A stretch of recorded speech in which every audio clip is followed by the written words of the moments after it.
Boa noite, meus alunos. Boa noite para todos. Ponto de hoje, de ontem, aliás, eu queria comunicar que essa aqui é a aula número 16. E dizer que a aula de ontem não me satisfez. Não satisfaz, porque o texto dela é um texto difícil e que leva a caminhos errados, se lidos e interpretados segundo literalmente, sem o caráter do subjetivismo e do simbolismo metafórico que é próprio do discurso de Jesus.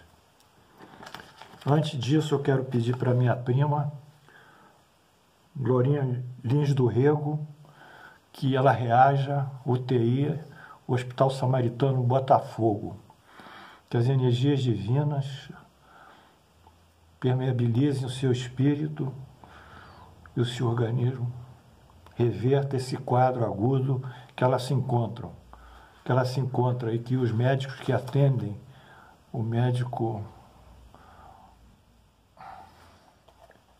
Luiz Guilherme Miranda e o Alexandre, sobrenome desconheço, eles possam, em dupla, ser inspirados pelo alto.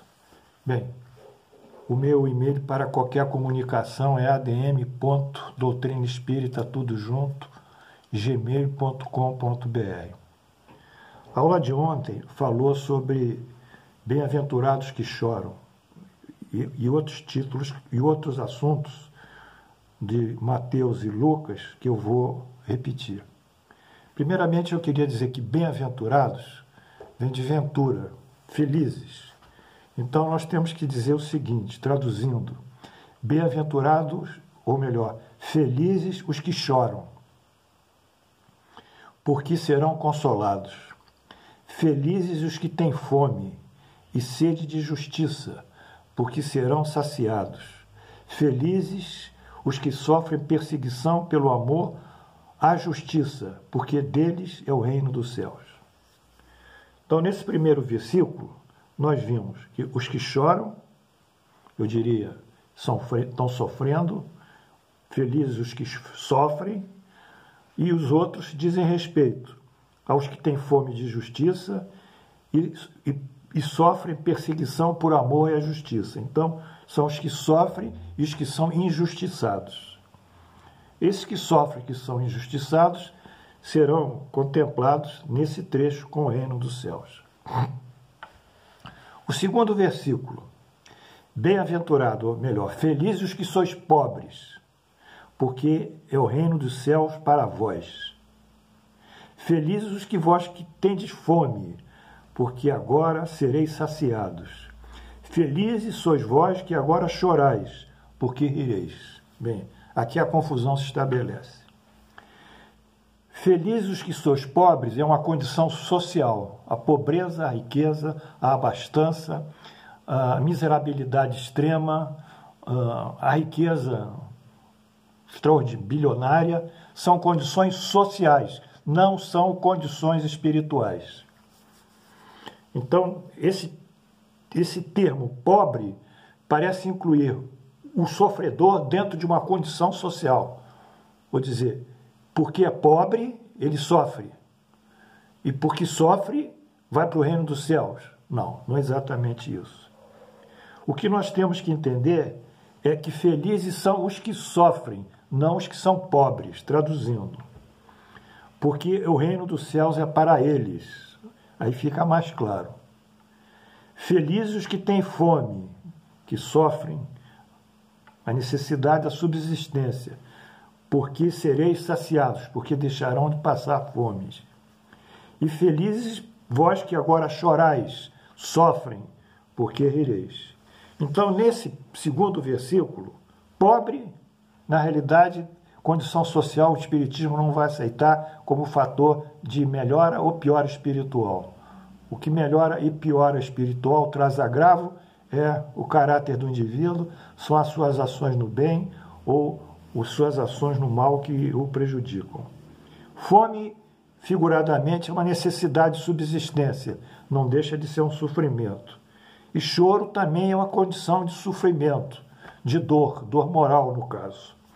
Então, nesse segundo versículo, nós teremos que dizer que o certo é felizes os que sofrem, e tirar o pobre da condição social. Porque parece que todos os pobres, literalmente, vão para o reino dos céus. E a igreja tomou isso e jogou que vai privilegiar a pobreza. Ela deve privilegiar o ensino e outras coisas tão importantes ou mais do que a pobreza, dando condições dignas aos indivíduos. Muito bem. Então, esse foi o primeiro ponto. Para nós, nessa interpretação, o certo é o sofrimento e não a condição social, que o Espiritismo não adota, nenhuma religião honestamente vai adotar como fator de ter um caráter melhor. E em seguida, a fome, nós já vimos, o choro também nós já vimos. Então, são os indivíduos numa visão total, numa visão global, são os que sofrem, os que estão em dor, os que estão espiando, os que estão na melancolia, os que estão em desesperança, os que estão carentes de uma ajuda, enfim, que estão perdidos dentro de si próprios, dentro da sua própria condição psicológica, espiritual, dentro dos seus espíritos. Esses que precisam ser ajudados.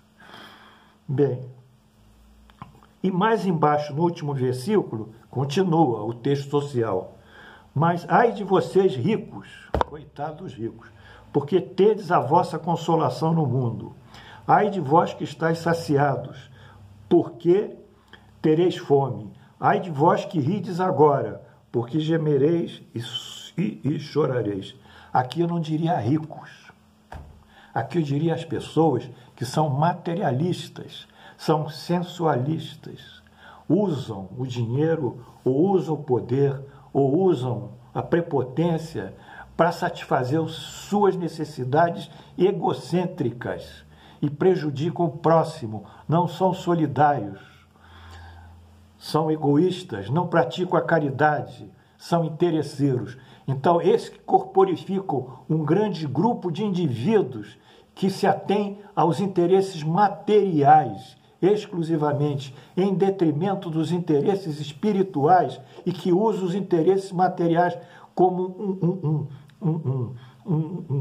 um fluir, um desejo íntimo de satisfazer os seus gozos e suas necessidades de todas as espécies, esses já são contemplados na vida, porque eles estão gozando o gozo que eles querem, estão fruindo os prazeres que eles querem fruir, estão passando pelas alegrias e os contentamentos que eles mesmos provocam, com diplomas, galardões, seja o que for, notoriedade, importância, vaidade, orgulho e tudo isso mais.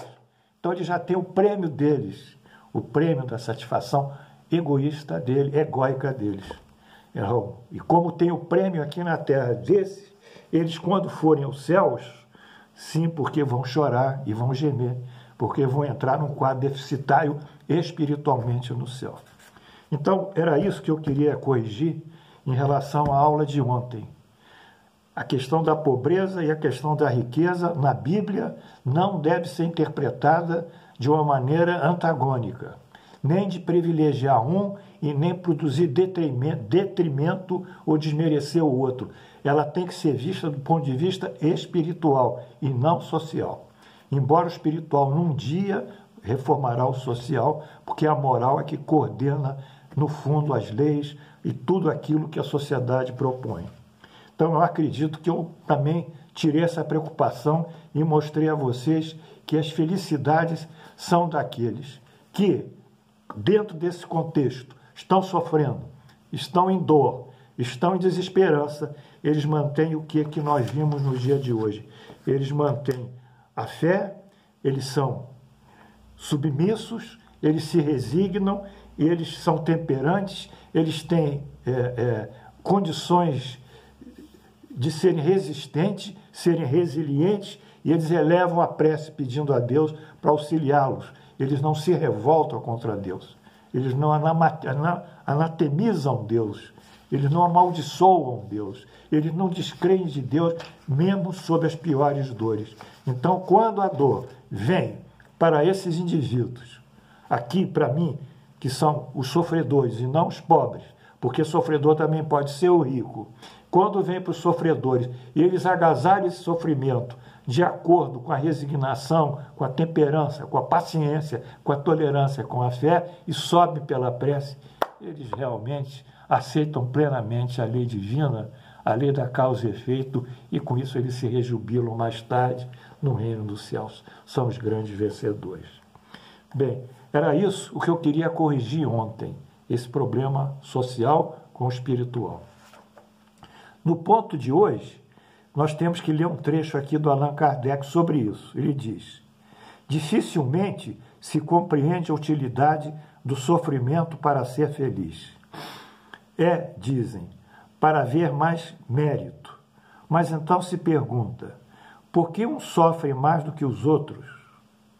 Por que uns nascem na miséria e outros na opulência, sem nada haverem feito para justificar essa posição? Porque uns não são bem-sucedidos em nada, enquanto que para outros tudo parece sorrir. Porém, o que se compreende ainda menos é ver os bens e os males tão desigualmente partilhados entre o vício e a virtude, e ver os homens virtuosos sofrerem ao lado dos perversos que prosperam. Então esse é o primeiro questionamento. Por que essa injustiça? Por que essa injustiça, meu Deus? Porque o virtuoso sofre, tem tantos problemas, e o vicioso vive na abastança. Por quê?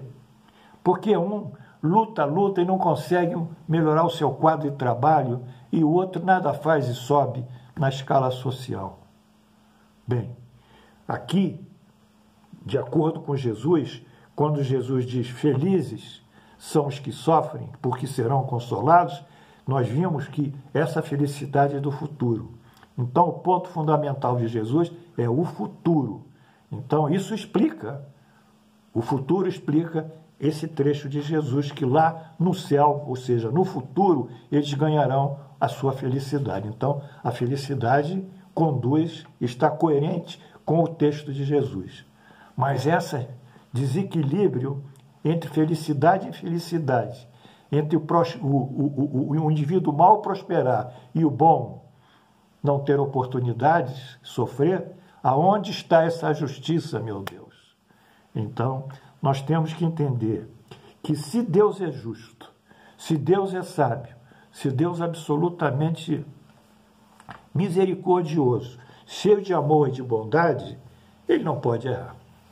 Porque, havendo uma injustiça, Deus seria também injusto, e injusto já não seria Deus, perderia as suas qualidades. Então, nós vamos explicar essa injustiça, sem ferir a justiça divina, através da lei da causa e efeito, ou seja, através das vidas passadas e através de fatos que ocorrem na vida atual. Essa será a nossa próxima aula para explicar e dar uma justiça, uma compreensibilidade, uma força para todos vocês superarem o que vocês estão passando com força íntima, com fé, com segurança e firmeza, com coragem, amarrados e apoiados na justiça de Deus, muito embora os fatos aparentemente denunciem haver injustiça. Será os fatos decorrentes de vida passada e vida presente. Então, na próxima aula, nós falaremos das aflições e dos sofrimentos da vida atual, e em outra, aqueles que decorrem de encarnações passadas. Era isso que eu queria trazer para vocês. Eu digo que eu estou muito satisfeito, porque eu tirei uma pedra aqui da minha nuca sobre essa questão de misturar o social com o espiritual, fazer o pobre, que é uma condição social, como um sofredor eterno, e o rico, que é outra condição social, como um sujeito beneficiado. Não. Ricos e pobres, independentes da sociedade, são espíritos, e cada um tem o seu curso na vida encarnatória e no progresso que Deus lhes assinala. Todos são filhos de Deus. Não será a condição social que marcará o indivíduo espiritualmente, mas sim a sua atitude espiritual E o seu comportamento espiritual é o que marcará junto à lei divina. Eu agradeço a todos e desejo uma noite muito feliz e até amanhã, se Deus quiser.